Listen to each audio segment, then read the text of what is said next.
Last week, the news fell like a bombshell. Defense Minister İsmet Yılmaz declared at the Turkish parliament that Turkey's new defense missile system, to be purchased most probably from China, would not be integrated with NATO's system. This kicked off a hot discussion on whether Turkey is changing its strategic affiliation and might ultimately withdraw from NATO. The long-range missiles have been on top of Turkey's agenda for a long while.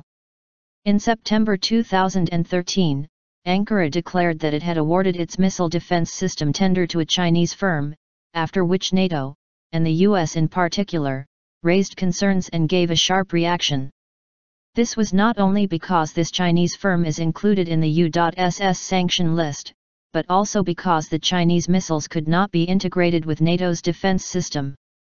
It has been widely argued that Turkey has been using this as a bargaining chip with other companies at the table. On top of this, the defense minister's declaration last week heated up the discussion. Is Turkey breaking up its alliance with NATO? Ironically, this questioning coincided with the 63rd anniversary of Turkey's NATO membership. In order to find the lay of the land, I had the chance to talk with some officials in Ankara last week. First of all, it should be said that the tender has not been finalized yet.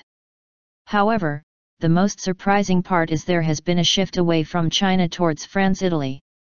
In the original tender there had been 4 proposals: the Chinese company, China Precision Machinery Export-Import Corporation /PMIC, Russian firm Rosaboronexport, Eurosam, which is CO-owned by France and Italy, and the U.SS Raytheon, which produces the Patriot missiles.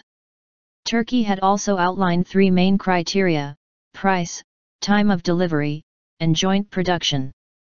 The U.S. company offered a very high price and didn't accept CO production, while the Russian firm accepted joint production but also offered a stiff price. Hence, these 2 options were eliminated and 2 choices remained: China and France-Italy. The Chinese option had been the most advantageous, but officials shared with me last week that Eurosam recently became more advantageous and preferable to China. But why is this so important? What is the difference between purchasing the missiles from China or purchasing them from a NATO country?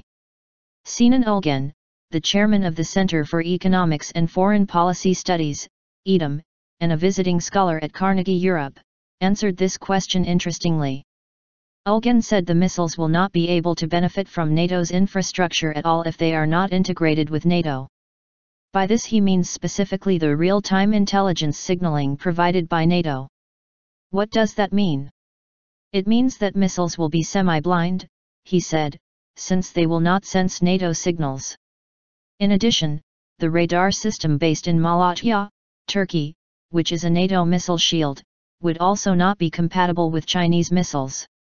Is there any NATO country that has purchased missiles from China? No. But there is one NATO member using missiles that are outside of NATO's system, Greece.